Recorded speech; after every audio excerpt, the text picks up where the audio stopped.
پھر میں پڑھ کے سناتا ہوں، اس پر غور کریں۔ اس سے معلوم ہوا کہ گمراہوں، بے دینوں، ظالموں کی ہلاکت اللہ تعالیٰ کی نعمت ہے، اس پر شکر کرنا چاہیے۔ اس سے وہ لوگ عبرت حاصل کریں کہ جو کہتے ہیں کہ کافر کے مرنے پر بھی خوش نہیں ہونا چاہیے۔ کافر، بے دین، بد مذہب، بد عقیدہ، گمراہ، ظالم کے مرنے پر اگر کوئی کہ اللہ کا شکر ہے تو کہتے ہیں بڑی شرم کی بات ہے، کسی کے مرنے پر آپ خوش ہو رہے ہیں۔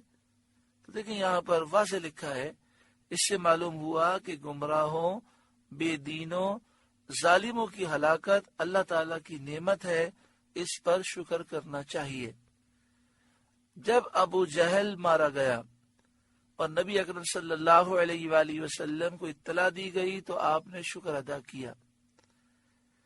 اور کئی ایسے واقعات ہیں کہ جب کافر مارے گئے، ہلاک کیے گئے، قتل کیے گئے اور نبی اکرم صلی اللہ علیہ وآلہ وسلم کو اطلاع دی گئی یا صحابہ کرام کو اطلاع دی گئی تو صحابہ کرام سے بھی ایسے موقع پر شکر کرنا ثابت ہے، نبی اکرم صلی اللہ علیہ وآلہ وسلم سے بھی ثابت ہے، خوشی کا اظہار کرنا بھی ثابت ہے۔ بس اللہ تعالی ہمیں دین کی سمجھ عطا فرمائے۔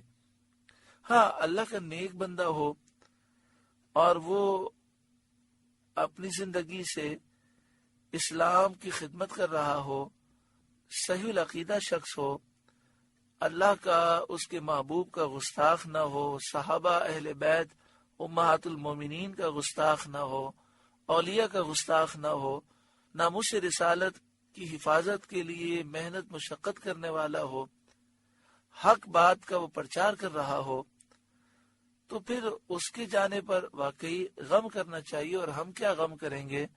حدیث پاک میں ہے کہ جب نیک بندہ دنیا سے جاتا ہے تو زمین اور آسمان 40 دن تک اس کے غم میں آنسو بہاتے ہیں۔ قل ارائیتم ان اخذ اللہ سمعکم و ابصارکم، اے محبوب آپ فرمائیے بھلا بتاؤ تو، اگر اللہ تمہارے کان اور آنکھ لے لے، وختم علی قلوبکم، اور تمہارے دلوں پر مہر کر دے، یعنی علم اور معرفت کا تمام نظام درم برم ہو جائے، عقل بھی چلی جائے، اندھے بھی ہو جاؤ، بہرے بھی ہو جاؤ، من الہ غیر اللہ یأتیکم بہ، تو اللہ کے سوا کون خدا ہے کہ تمہیں یہ چیزیں لا دے؟ اس کا جواب یہی ہے کہ کوئی بھی نہیں ہے۔ تو اب توحید پر بڑی مضبوط دلیل قائم ہو گئی کہ جب اللہ کے سوا کوئی اتنی قدرت اور اختیار والا نہیں تو عبادت کا مستحق صرف وہی ہے۔ شرک بدترین ظلم اور جرم ہے۔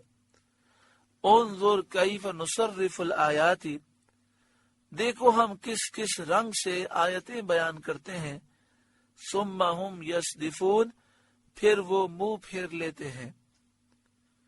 قل ارائیتکم ان اتاکم عذاب اللہ بغتہ، اے محبوب آپ فرمائیے بھلا بتاؤ تو اگر تم پر اللہ کا عذاب آئے اچانک، جس کی علامتیں تمہیں پہلے سے معلوم نہ ہوں، جس کے آثار تمہیں پہلے سے معلوم نہ ہوں، او جہرتن، یا کھلم کھلا آنکھوں دیکھتے تم دیکھ رہے ہو کہ اب عذاب آ رہا ہے، اس کی علامتیں تمہارے سامنے ظاہر ہیں، دونوں صورتوں میں۔ هل يهلك الا القوم الظالمون، تو کون تباہ ہوگا سوا ظالموں کے؟ کافروں ہی کی بربادی ہوگی کہ انہوں نے اپنی جانوں پہ ظلم کیا، یہ ہلاکت ان کے حق میں عذاب ہے۔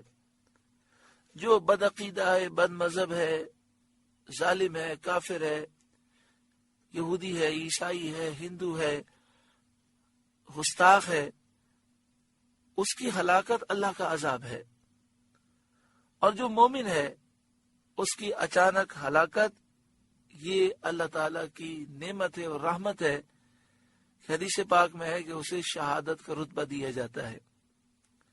وَمَا نُرْسِلُ الْمُرْسَلِينَ إِلَّا مُبَشِّرِينَ وَمُنذِرِينَ، اور ہم نہیں بھیجتے رسولوں کو مگر خوشی اور ڈر سناتے، یعنی رسول آتے ہیں اس حال میں کہ وہ نیک لوگوں کو خوشخبری سناتے ہیں، ایمانداروں کو جنت و ثواب کی بشارتیں دیتے ہیں اور کافروں کو جہنم اور عذاب سے ڈراتے ہیں۔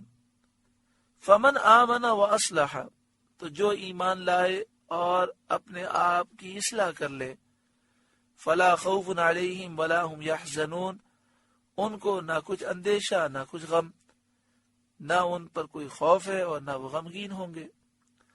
والذین کذبوا بآیاتنا، اور جنہوں نے ہماری آیتیں جھٹلائیں، یمسهم العذاب بما كانوا یفسقون، انہیں عذاب پہنچے گا بدلہ ان کی نافرمانی کا۔ قل لا اقول لكم عندي خزائن اللہ، آپ فرما دیجئے میں تم سے نہیں کہتا میرے پاس اللہ کے خزانے ہیں۔ ولا اعلم الغیب، اور نہ یہ کہوں کہ میں آپ غیب جان لیتا ہوں۔ ولا اقول لكم انی ملک، اور نہ تم سے یہ کہوں کہ میں فرشتہ ہوں۔ ان اتبع الا ما یوحى الی، میں تو اسی کا تابع ہوں جو مجھے وحی آتی ہے۔ قل هل يستوي الاعمى والبصیر، آپ فرمائیے کیا برابر ہو جائیں گے اندھے اور آنکھ والے،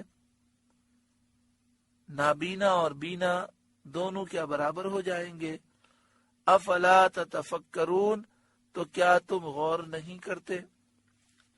اس آیت کو سمجھنا انتہائی ضروری ہے۔ بعض اوقات شیطان اس قدر وسوسے انسان کے ذہن میں ڈالتا ہے کہ وہ قرآن کی ایک آیت کا مفہوم اپنی مرضی سے سمجھ لیتا ہے، اور وہ مفہوم سمجھنے کی وجہ سے قرآن پاک کی دوسری آیتوں کا وہ انکار کر دیتا ہے۔ تو اس کو سمجھنا انتہائی ضروری ہے۔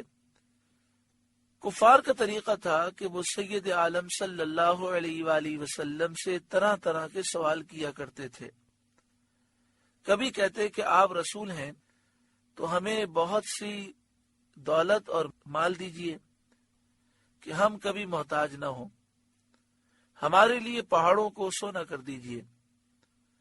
کبھی کہتے کہ گزشتہ اور آئندہ کی خبریں سنائیے اور ہمیں ہمارے مستقبل کی خبر دیجیے، کیا کیا پیش آئے گا، تاکہ ہم منافع حاصل کر لیں اور نقصانوں سے بچنے کے پہلے سے انتظام کر لیں۔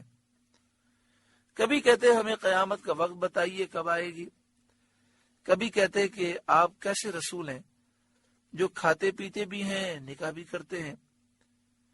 ان کی ان تمام باتوں کا اس آیت میں جواب دیا گیا کہ یہ کلام بالکل نہایت بے محل اور جاہلانہ ہے، کیونکہ جو شخص کسی امر کا مدعی ہو اس سے وہی باتیں دریافت کی جا سکتی ہیں جو اس کے دعوے سے تعلق رکھتی ہوں۔ جس نے جس بات کا دعویٰ کیا اس سے اسی چیز کا مطالبہ ہوتا ہے۔ غیر متعلق باتوں کا دریافت کرنا اور ان کو اس دعوے کے خلاف حجت بتانا انتہا درجے کا جہل ہے۔ اس لیے ارشاد ہوا کہ آپ فرما دیجئے کہ میرا دعویٰ یہ تو نہیں ہے کہ میرے پاس اللہ کے خزانے ہیں، جو تم مجھ سے مال و دولت کا سوال کرو اور میں اس کی طرف التفات نہ کروں تو رسالت سے منکر ہو جاؤ۔ یعنی مراد یہ کہ میں نے یہ تو نہیں کہا کہ میرے پاس اللہ کے خزانے ہیں، تم جو مانگو گے میں دوں گا۔ جب میں تمہیں نہ دوں اور تمہارے سوال کی طرف توجہ نہ کروں تو تم یہ کہہ دو یہ تو نبی نہیں ہے۔ اس کا یہ مطلب نہیں ہے کہ میرے پاس اللہ کے خزانے نہیں ہیں، وہ تو بخاری شریف میں حدیث پاک ہے، اوتیت مفاتیح خزائن الارض، مجھے زمین کے خزانوں کی چابیاں دی گئیں۔ وہ تو قرآن و حدیث سے ثابت ہے، لیکن نبی اکرم صلی اللہ علیہ وآلہ وسلم ان کافروں کو اس طرح کے مطالبے پر کوئی جواب ارشاد نہ فرماتے تو وہ کہتے اگر نبی ہیں تو خزانے دیں۔ تو فرمایا میں نے یہ دعویٰ تو نہیں کیا کہ میرے پاس اللہ کے خزانے ہیں، میں نے دعویٰ کیا میں رسول ہوں، اور میرے رسول ہونے پر تم مطالبہ کر سکتے ہو کہ اگر رسول ہیں تو معجزہ دکھائیں، میں نے کئی معجزات دکھا دیے جو میرے رسول ہونے کی تصدیق کرتے ہیں۔ آپ سے گزارش ہے کہ قرآن کے اس پیغام کو آگے پہنچا کر ثواب جاریہ حاصل کریں۔